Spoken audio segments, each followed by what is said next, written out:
Rob here from the Flanagan Homestead. I was splitting firewood, trying to put it away, and I realized I didn't do the intro for this video that's you're about to see. So many of you have seen some of the abbreviated versions with an interview with Glen Thornton, owner of Thornton's Treeland. He's the largest U-cut Christmas tree grower here in Clark County, Washington. He sells about 5,000 trees a year at an average price of about $80 a tree. So yeah, you do the math, he's doing really well. Anyway, I'm gonna play more of the video. A lot of it had to do with his time in forestry and everything. I'm gonna put the Christmas tree stuff first, but leave a lot of stuff in there, a lot more than what I edited out, so you can get to know Glen and how he does things. And then I'll leave a little bit of how he started in forestry there if you'd like to see that, but we'll go Christmas trees first.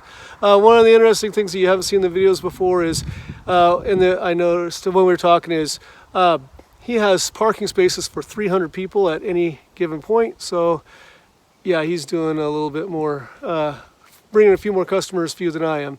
But anyway, here's Glen. Pulling into Thornton's Treeland, the largest U-cut Christmas tree farm in Cowlitz County, Washington. And I'm going to talk with Glen Thornton today. This is where the barn that they do their sales out of in the winter. Now I just need to go find Glen, see where he's at.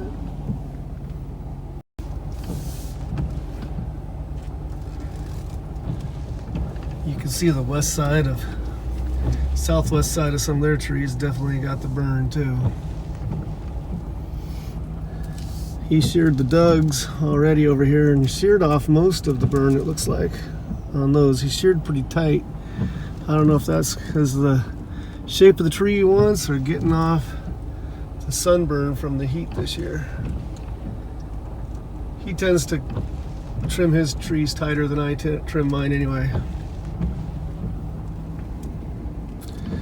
Looks like the Nordmans or Turkish are doing pretty good. It was in 1968.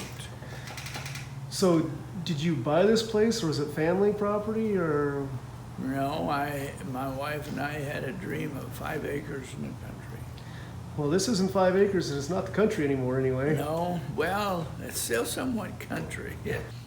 And then in 1970 we started planting Christmas trees.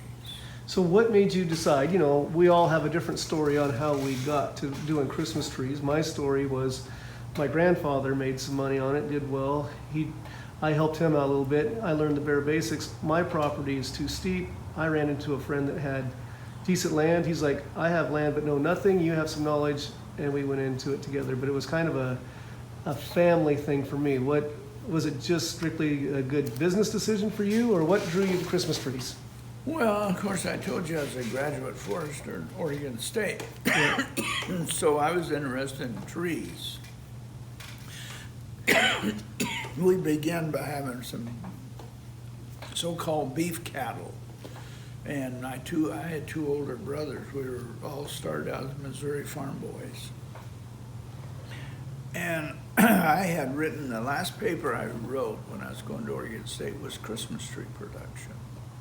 So I had the interest, in Christmas trees, but I didn't know anything about it or really get into the business. But here it was. So we had this piece of land and we had cows.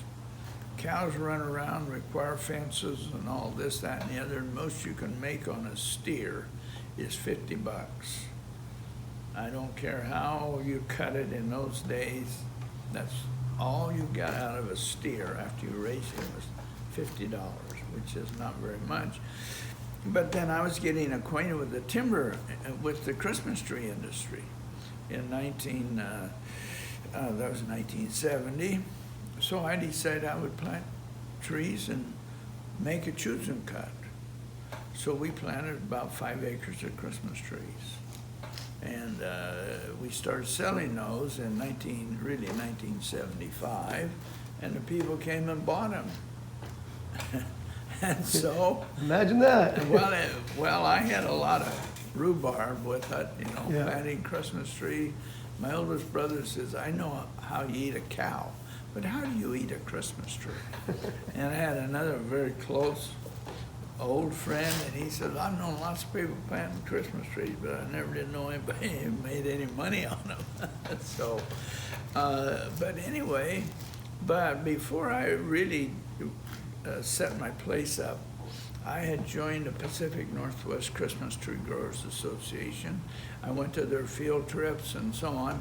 I was somewhat of an adversary to them because I worked for the Revenue Service. And as my mother says, Glenn, don't you know, no one likes a tax collector. Yeah. So anyway, but I learned a lot about it and setting the place up and the organization. Plus, we were able then in 1977 to buy a 23-acre tract to the south of us and an 8-acre tract to the west of us. So that gave us about 52 acres or something here. So you have 52 acres now. Are all 52 Christmas trees and the barns and structures that go along with it? Well, I have probably about 30 to 40 acres of Christmas trees growing here. And it pretty well meets my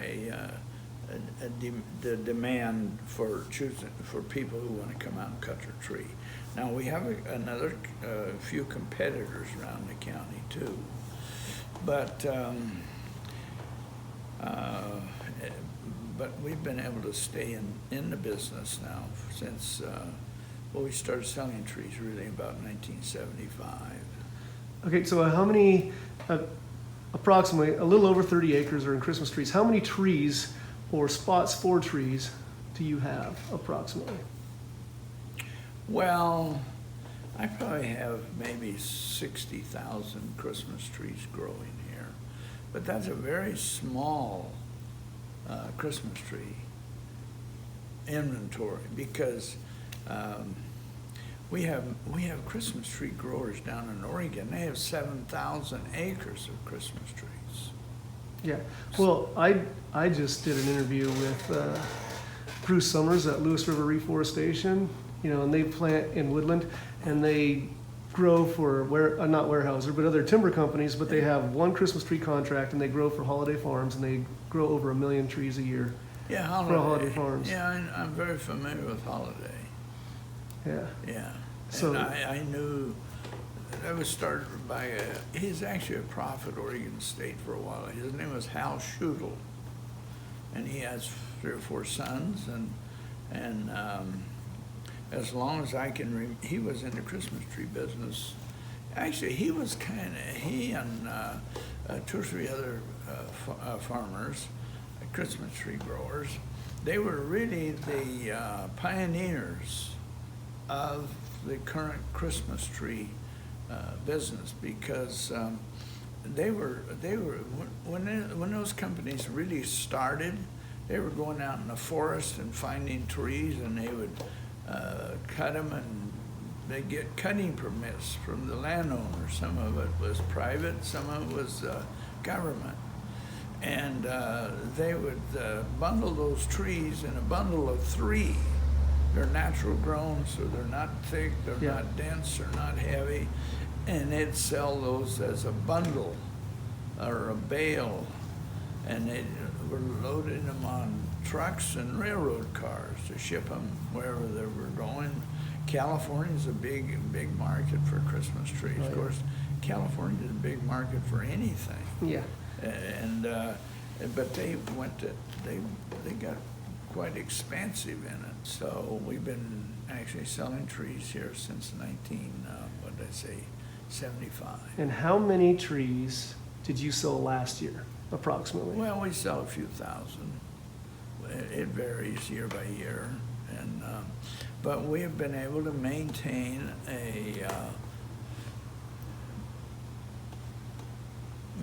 a business here on the trees we sell. And we have enough gross income to where we can afford to hire labor. Right. There's a lot of people go into Christmas tree business, they're gonna do it all themselves. And they find out 5 acres is a pretty good patch. Yeah. So, I mean, interesting story of that. I have a business partner, Yeah. and when we planted, before we started, we did all the work ourselves when we were younger. you get older. I don't know if you realize that. And then you don't have quite the energy. But then I have 4 strong sons, and he had a couple sons. They helped us. But now my sons have all now graduated. Yeah. And so we're in an interesting thing. I mean, of continuing to find people that are skilled enough and good enough workers to keep going. So that is definitely a challenge. I have 2 working for me right now. Well, and then my story's like yours. My boys were just little guys, my older 3 sons. They all grew up here working in trees, our daughter included. Yeah. So my boys were just like your boys.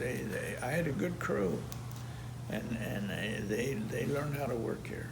Yeah. And they learned how to dig. That's one. Well, the boys look back on it, you know. As a matter of fact, my youngest son, he said, "Dad, if there's one thing I learned to do on the farm, it was to dig." Because I've heard guys that had no idea how you get that shovel in the ground or the digging instrument in the ground. It's quite an education tool. But you transitioned from working in the timber industry, you started planting, then you started selling. The first year, how many trees did you sell? Actually, we actually started selling trees in 1974. My boys, they helped plant them. I think we sold 90 trees in 1974. I have big parking lot. Yeah. And then I have wide roads so I can not parallel park, endo park, you know, around both sides and drive traffic down the middle. We can probably accommodate up towards 300 cars here. We first started, the only tree we planted, we planted Douglas fir and Scotch pine. Scotch pine has a problem with it in that it shades out on the north side of the tree, you know. Yeah. And so you don't have a balanced tree. And then, so we went to Austrian pine. They're much better. But pine starts fading in September. You don't notice it. But it starts and it turns out to be yellowish when it comes time to sell it. So when you grew pine, we learned how to do that. We sprayed them green. There's a certain, it doesn't rub off, it doesn't wash off. It's permanent. And people would say to us, customers, they love those Austrian pines, if they like pine, that is. How do you get them so green? Oh, we paint them. And just laughed, you know. Yeah. You know, that was it. But we did actually paint them. Paint them. Yeah. That's interesting. Never heard of that. Yeah. So speaking of varieties of trees, of the trees that you sell, I saw Noble out there, Nordman already, Doug fir. Just when I was looking for your shearing crew, what all are you planting and kind of what percentage wise? What's your biggest tree now? Anyway, so now we go Douglas fir, Noble fir, Fraser fir, Nordman fir, and Glen fir. Both Nordman and Fraser's been real accepted by our clients, and we sell quite a few Glen fir too. Mm-hmm. Glen fir is a dense tree like a tightly trimmed Doug fir, Yeah. but it has all the Christmas trees. That includes the eastern trees. They are the most aromatic. Oh yeah. Beautiful, but if you have allergies, it'll drive you out of your own house. Yeah.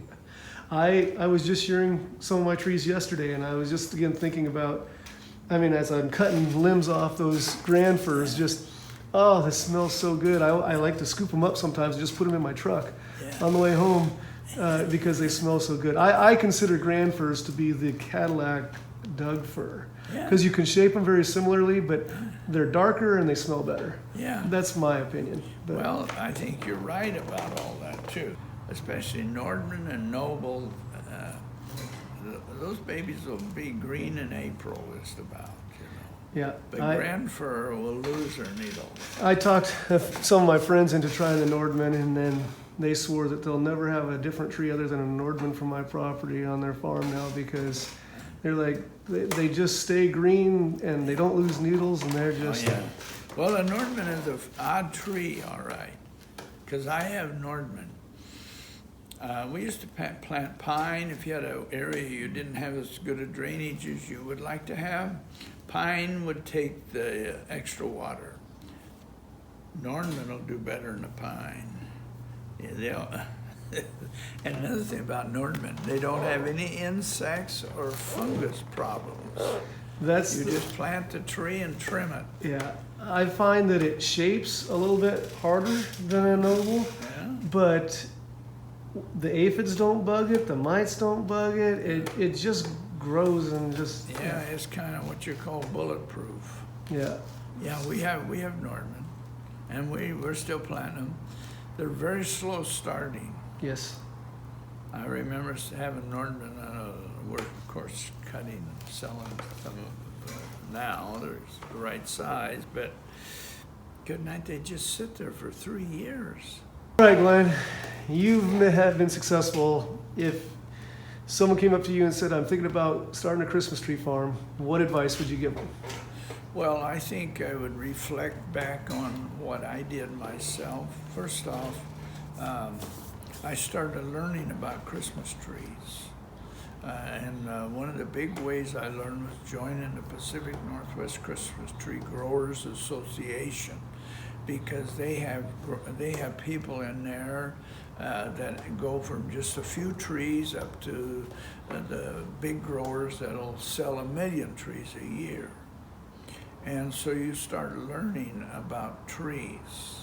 And the second thing, the first thing is maybe the growing the tree, but almost ahead of growing the tree is marketing the tree. There's an old saying, you can have the best whatnot in the world, but if you can't sell it, it's not worth a plug nickel. So I can see you're trying to go Christmas trees and bare dirt. Yeah. Some people like to have grass in between, some like dead rose, some like whatnot. So you're of the policy still nothing but Christmas trees. Pretty much. And the reason you like that, not saying it's right or wrong, but I've seen people doing every different way. Oh, yeah. Well, Just no competition for the moisture, or just cleaner look, or? this has been successful for a long time. And I see the same stuff you're talking about. And they want to have it right down the middle. And you can do that. You can set your sprayer, get one that's only a half moon. Yeah. And you just go down and spray right out, but that ground. And then we've got some kind of an aggressive grass that's come in here. Yeah. And boy, you don't want that stuff to get away. So. Yeah, we used to go bare dirt. We were trying to do less chemical, but once you let a little bit in there of weeds, you get a lot of weeds. Especially, we have super nice soil, and anything wants to grow in it. Yeah. So. Well, and now here, see, this is all summer flush. They're going to grow out a little bit, but it looks to me like this might be dead from here on out. Yeah. Well, what we're going to do. We're going to watch them for a little bit, but we're not going to just say, hey, we got to throw it away. Now, this is a small enough tree. See, it's got green needles down to here. Now, I'm not going to do this, but what we're going to do, we're going to see what happens on these trees. This is not too bad. And we got now this, and look at that gun. I'm sure this is all dead out here. But when I get down to this summer flush, that's still, I think that's got a green needle there. So I'm kind of wondering, at this point, it's like, I'm not too excited about cutting them off and throwing them away, because this tree's still got 2 or 3 years to grow. Yeah. So on my farm, we did do a fairly aggressive shearing. Yeah. Obviously, it left some brown because we can't completely change the shape. Yeah. But we figure a lot of these probably won't sell this year, but there's enough needles and whatnot. It's going to grow out. We figure some of the needles will drop off. Oh, yeah. We'll have the new growth next year pushing out past it.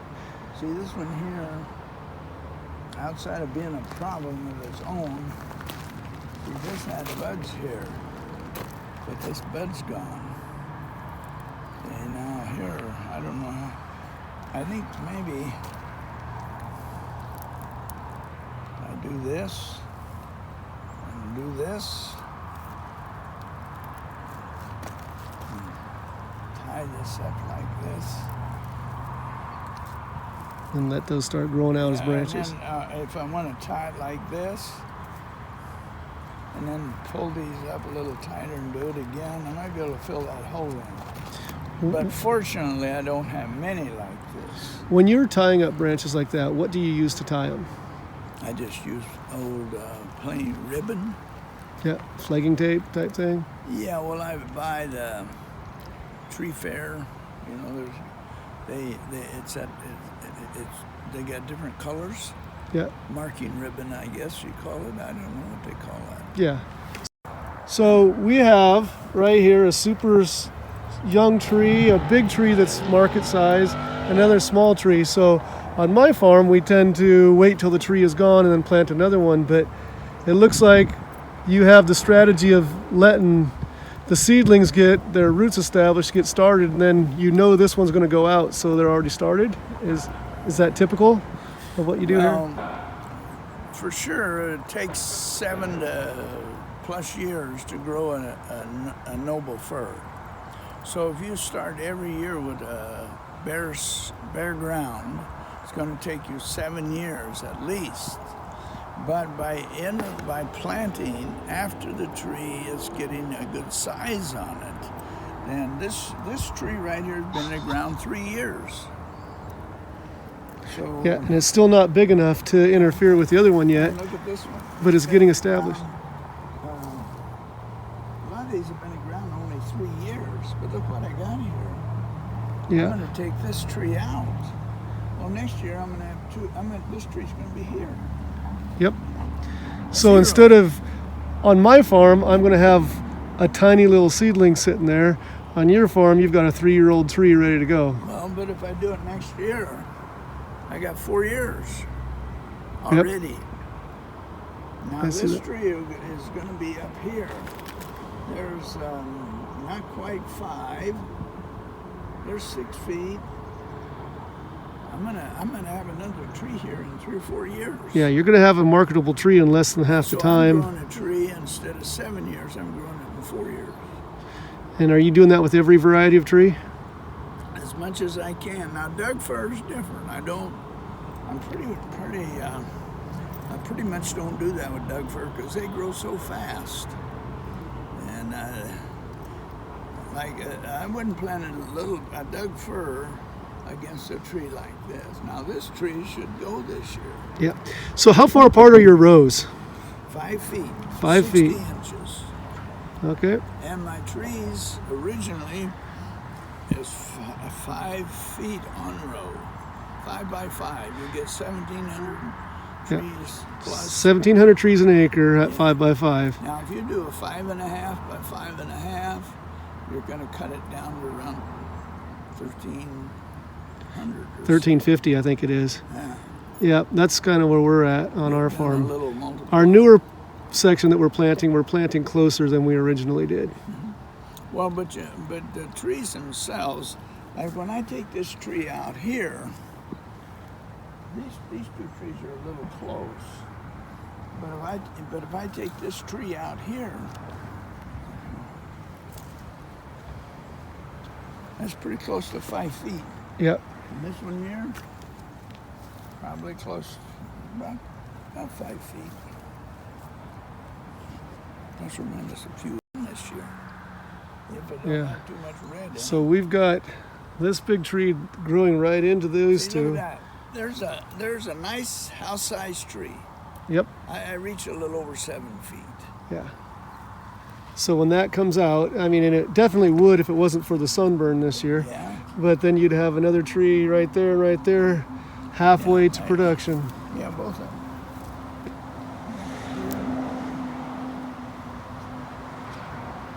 Crowded here. Okay, while you're talking about, it's going to be up here, then up here, On the nobles, how many years do you just let them run up height-wise, and then when do you start shortening the leaders and having them fill on? Well, about 5.5 feet.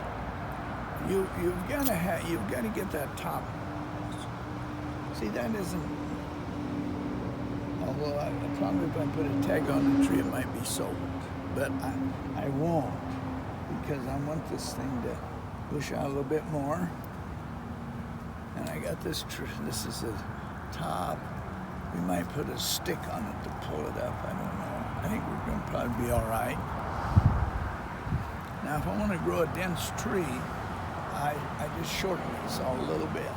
Yep. And leave this. That's going to be so, now this tree here, because it got burned a little bit more,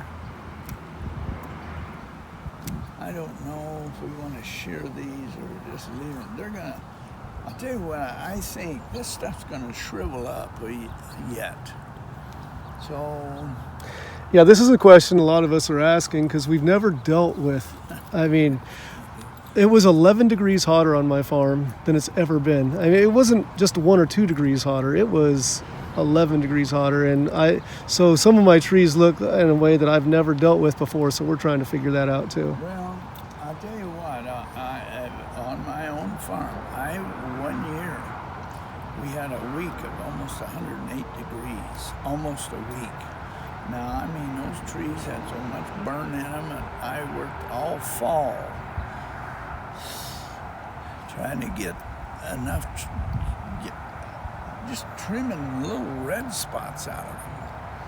And I finally ended up, the customers didn't see any problem and bought them. But they weren't red, but I'll tell you, it was a struggle. Well, that brings up. That was almost a week of 108 degrees. That's the hottest I'd seen it. I don't believe I'd ever seen anything over 108 or so. But this year, you know, you had that 100. They said 115 degrees. I never did think I got quite that hot here.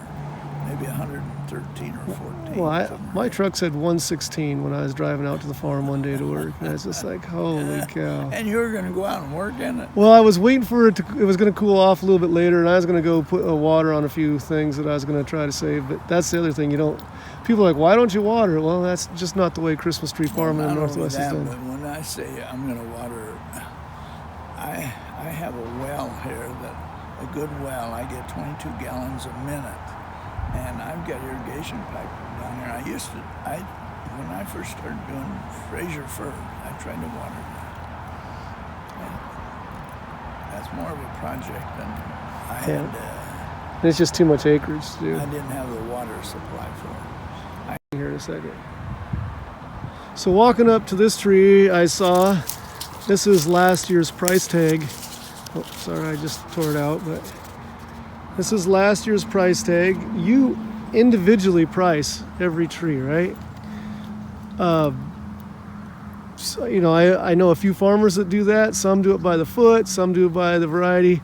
Have you always done individually priced trees, and what's the advantage of that, and who prices all of them?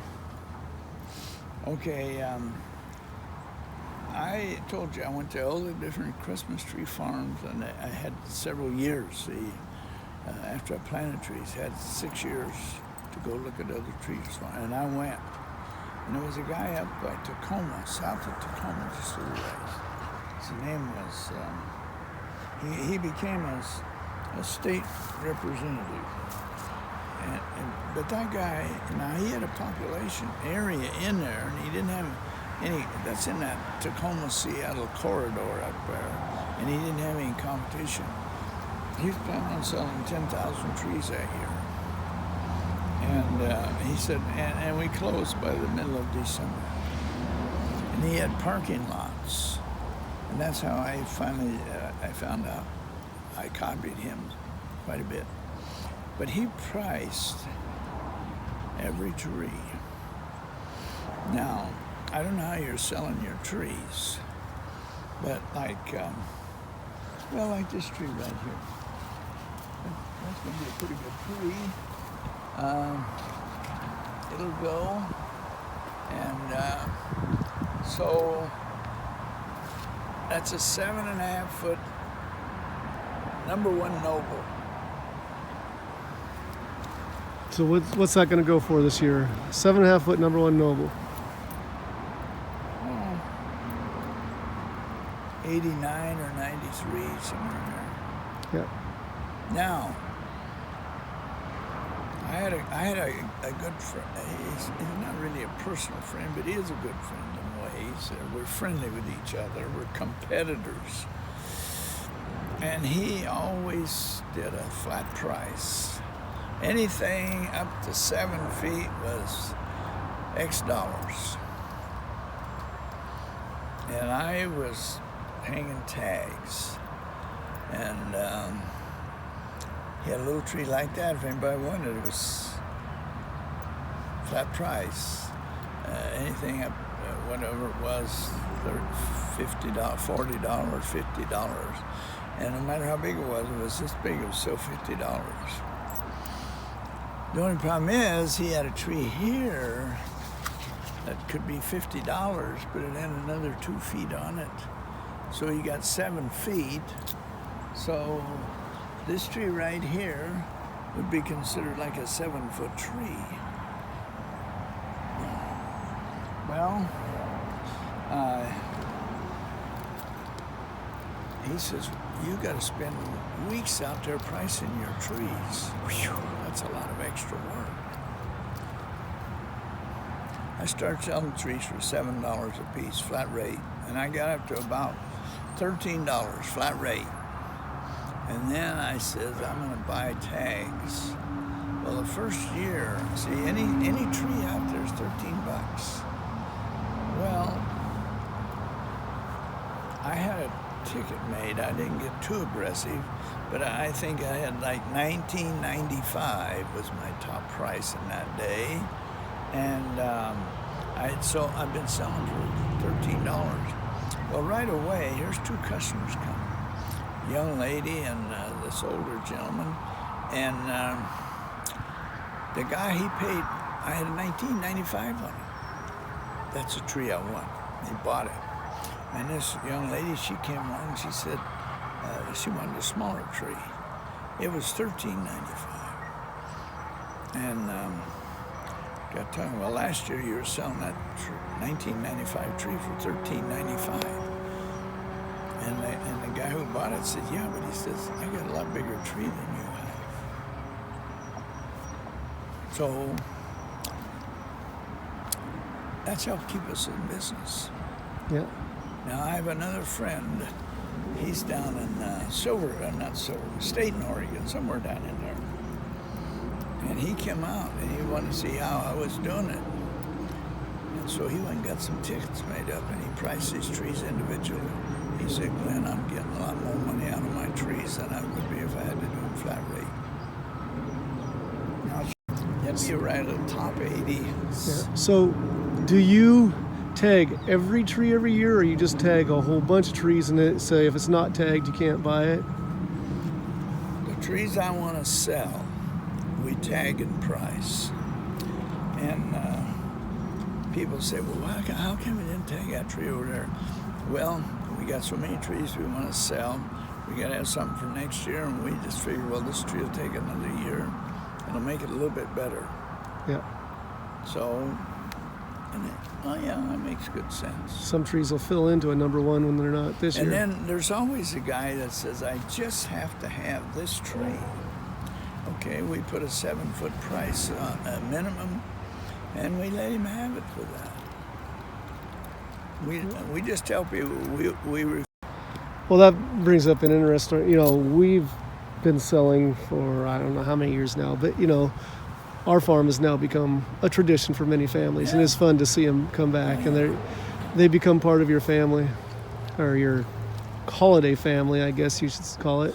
Well, we have several thousand customers, and I used to go to these tree fairs, and I still do, and these people had a little choose and cut thing, and they would be a choose and cutter, and they'd be telling you, now here's how you do. these people come, and they've got a little baby this year. So you remember them, you talked to them last year, and you remember, hey, you didn't have that little baby, you got it this year. And you're just chummy with them all. You just gather around, see them all come. And I'm sitting there thinking, good night. We have quite a few thousand customers. And how would I have time to talk to each one in a personal way? So I thought later I probably shouldn't have done it. So I piped up and said, that's quite interesting. I'd actually rather sell 1,000 trees in a day and not talk to anybody. And there were people who were stunned that I said that. But here's the guy, he just says, hey, he says, I really got a kick out of that. You're right, I would do it too. I'd rather sell 1,000 trees. But the ones I do get to talk to, I try. We'd be polite, friendly, and Yeah. we have some cliches we use. We refuse to get in a fight with you over a Christmas tree. Or they'll come in and say, my tree's no good. I want to bring it back. Okay. And they'll say, I don't have any receipt. We say, well, boy, you really got a problem. No receipt. Because, we got all this big crowd here. And then you tell them, nobody else has a receipt either. They do or they don't. You're here. If you're unhappy with your tree, tell you how much you pay for it. Whatever they tell you. Say, well, go find something you like. Leave your tree here. And sometimes that tree, we can't figure out why they brought it back. And we might resell it. Yeah. But So they actually bring a tree back. I mean, on a U-cut, it's interesting. We haven't had people doing that because they get to walk all the way around the tree while it's live. I mean, they look at it closely. I don't know why they'd choose a tree that they end up not liking. Oh, I had a lady bring one back last year, and we couldn't figure out why. She said, it's dying. Okay, bring it back. It's been cut down. Well, no, well, we talk and listen. So, okay, listen. Okay, so here's my story. Let me finish. So Barry and I were talking about how we're not good businessmen because we're both nice guys. So the shortage of trees last year, Wiseman's closed down early. We had to close down early. And we did raise our prices from the year before, but we raised them $10, and the market would have bore more from where we were. But we're like, we just can't stand to raise our price more than $10 a year for these people that have been coming back every year. So, I mean, there's a nice balance between go get yourself a ticket and print it up and put it on that tree, and you'll find how much are you charging for a tree. Last year we sold nobles for $75. Well, but that included trees that were 10, 11 feet tall. Oh, gosh. But we didn't have a whole lot of those. But here's our reasoning on that. And we've been round and round on marking up the bigger trees for more and everything. And we did that one year. And then the years that we didn't do that, the big trees were gone. The years that we did do that, some of them stayed, and then I had to climb up on a ladder and shear that sucker the next year and put a top on it. So there was value in us getting that tree out. And yes, it's a great deal. I mean, for a while there because as we were developing our customer base, we got to where we had a lot of big trees. And when people found out that we were selling 10-footers for the same price as 8-footers, we got flooded and they got cleaned out. And we were like, we could have made a lot more money, which we could have, but we were happy to get these trees that we were climbing up on ladders out of there and get new ones started. Well, see, I'm really interested in talking to you, and I don't want to be offensive. No, But tell you it like said, it well, is. I'm a nice guy. The inference is I'm not a nice guy. Well, you're not, Glenn. Just kidding. Well, hey. No, but we've had that discussion about you. We just said, Glenn's a better businessman. Well, I don't know how much. See, I actually was able to quit my daytime job in 1987. I had 32 years in the federal service. I was a top grade field agent for the revenues, had been, and I was still would have been if I'd have stayed. But the timber industry was dying fast. And 92 is when Bill Clinton and Al Gore come out and said, we stopped all road building on federal lands. I mean, they were real big heroes. Two parallel idiots. Anyway, I mean, that's what they did. They had no idea what they're doing to these western states. Yeah. You go to all these towns down in Oregon, there's no jobs there. And the dumb Oregonians in Portland voted for the shutdown. Yeah. Okay, this is our tree stand. This little peg will hold up a 9 or 10 foot tree just fine. Now, if you get a big tree, you may want to guy it a little bit to a leg, but I have a double on also, and that's a 5-quart water bowl, and we have a drill machine. I'll show you outside where we put it. Okay, but real quick while we're here. So here's your supply of the stands. I mean, just the wire, and then we've got the spikes sticking up here. Mm-hmm. As soon as you stick this on here, and this seals up enough that this is not going to leak in the people's homes. You're saying that doesn't leak? I have sold thousands and thousands of them. I sell probably 500 or so of those a year. And people, we call it the marriage saving tree stand. And I want to tell you, guys come in here and they're a husky guy like you. And he knows that he has to take that tree home and get it straight because he's got a finicky little 5'2" wife. And he says he crawls out from under the tree after the 3 screws or 4 screws in the collar. He knows he cannot go any further that way. And he crawls out from under the tree and looks around and says, oh, it looks pretty good to me. And she says, it's still leaning to the left. Look at that. And he get in a fight over whether the tree's straight or not. And then if he starts shimming it, well, the cockeyed thing's got 3 screws, 4 screws. It's down here. It's got a little burr sticking up. It's supposed to be holding that tree steady. And that thing slips. And he's got to start all over, and he's already missed half of the football. I understand. I have been the guy under the tree, standing it up. And I'll tell you, I have many customers that have been to Wiseman's or you before, and they end up at our place for one reason or another, and they ask about this stand. And or not just the stand, because they have the stand already, but they're like, can you drill this? And I said, no. And that's why we're working on getting the machine to drill it, which we don't have one that works. It's since sold out now, but I knew Tim, but now I'm just showing you the inside here, because we have another rod that goes up straight.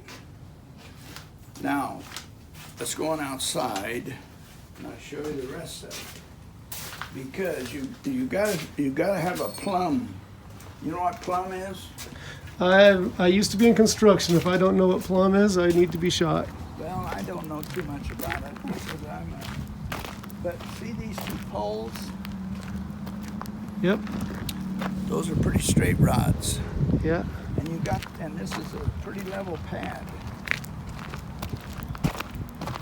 And we bolt that drill machine to here.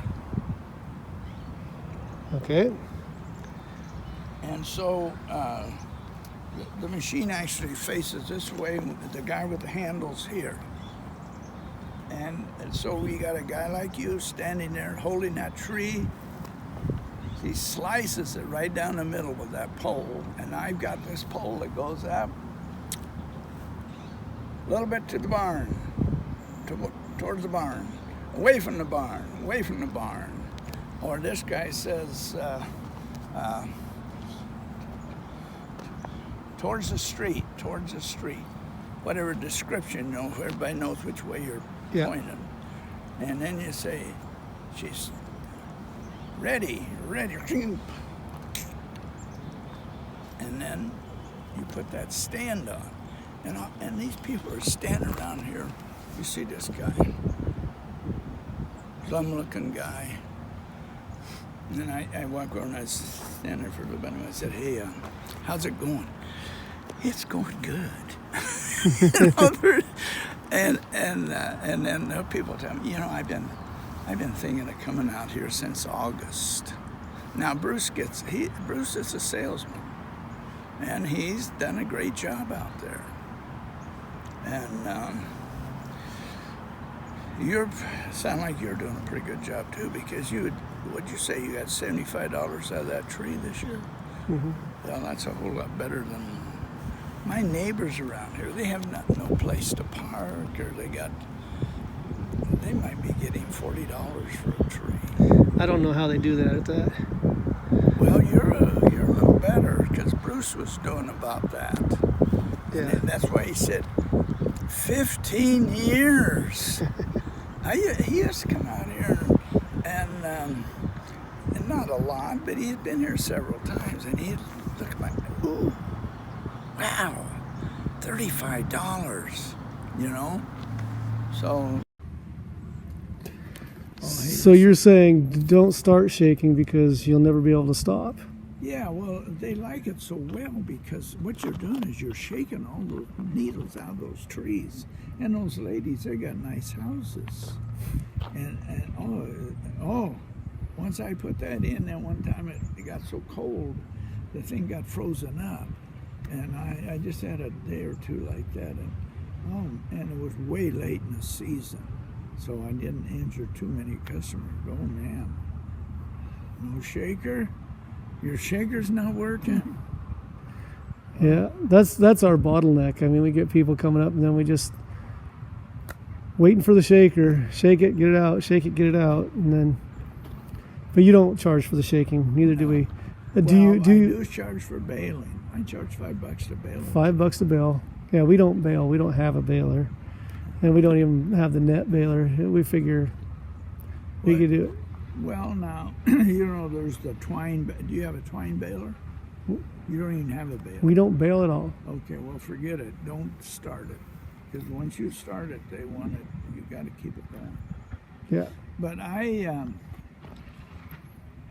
have, of course, I've sold several truckloads of trees. So I have a string baler back here in the corner. Yeah. And then I have a baler that uses this netting. The beauty of the netting is we might sell 800 or 1,000 trees out of here in a day. And so I got a crew up there. Well, my guy Joe, he can grab that thing and yank that thing right through there. But if you got a twine baler, you got to hook it up and drag it. So right. The net baler is a lot faster.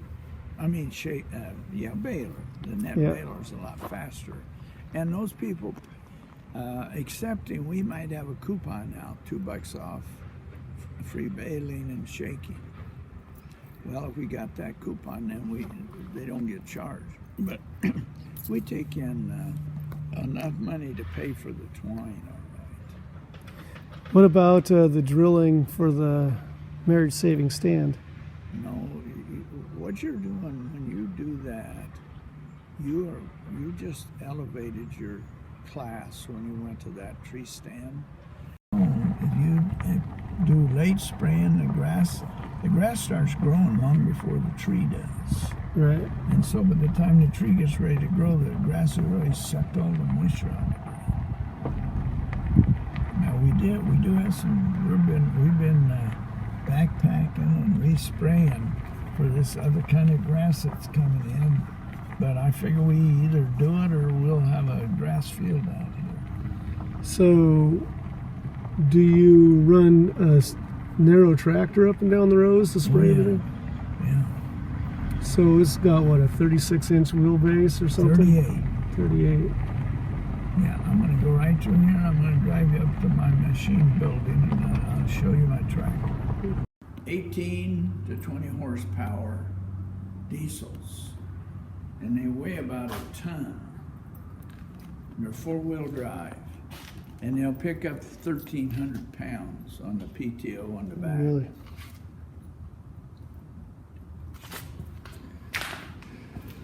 So the Christmas tree tractor doesn't come with the guard to keep the branches out of the wheels. You had to create that yourself. Yeah, you guys do all kinds of things.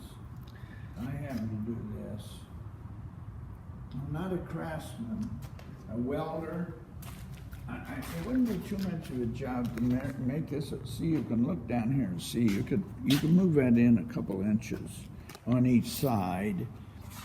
But you know, I hardly ever see a dead branch. It's a 24-foot wide road. And then this is a noble field that I've come on. I maybe get some out here this year, but for sure a lot of them next year. Now I'm noticing you have striped paints for parking. Has that been there since last Christmas sales? I tell you what, I wrestled with this for years on what am I going to do? And I had a guy come out and stripe it. Good night. He wanted $300 or $400, and I did that 1 year. And then the next year, he wanted some trees. So I thought, well, okay, I can trade some trees, and we talked about it. Yeah, and I can stripe for you. Well, when it come time to stripe, he had the trees, but he still charged me the same $300. So I decided to. And a friend told me, buy this little striper down at Home Depot and do it yourself. Yeah. These are Nordman. Yep. And those are little ones we interplanted there. And what we have here, now we had a parking lot out there. When we come back, I'm going to take you on another little round. But I can park this way. Yeah, I can see you've got stripes on both sides, so people can park. Yeah. You said you can park 300 cars? Probably. I don't think I've ever had 300 cars here, but I've had it pretty full. Yeah, I've never really proved that. I may not be able to. But anyway, this is a wet area. And I had a drain tile. This guy drain tile, but he didn't get it on grade, so the thing wouldn't drain. Now, what do you mean by drain tile? I don't think I've ever seen. Agricultural drain tile is this big around, and it's perforated. There's slits, and that water in the ground will run into that and run off. Well, we had it set to run off, all right, but it didn't because he didn't have it on grade. So I have I've mowed around those pipes sticking up because they're all down in the ground on the pipe. And I bought a little, it's like a transit, a level. And I'm going to see how this is. But now, this is, when we put that we have a one-way system up there where I told you the entrance was. Yeah. This is all one way to here, and it goes out and goes straight ahead. So they can get into this area down here. Now these are nobles on both sides of the road. And you can see those that I call naturals in there. Mm-hmm. And those are becoming more popular, in my opinion. So, well, we sell every one of them we got. We sold quite a few of them, and we charge $10 extra for them. We've been spraying this grass here.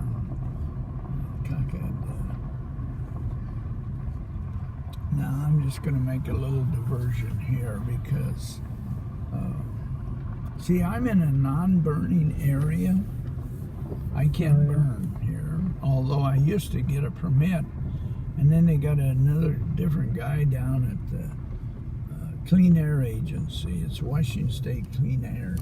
And he says, you're not going to get a burn anymore. And just like that, you know. So, and then I mow those blackberries. I'm in the process of doing some mowing. So this looks like you're expanding over here They have to trees that- walk in here. I got these roads so they can walk in here, but they can't drive in here.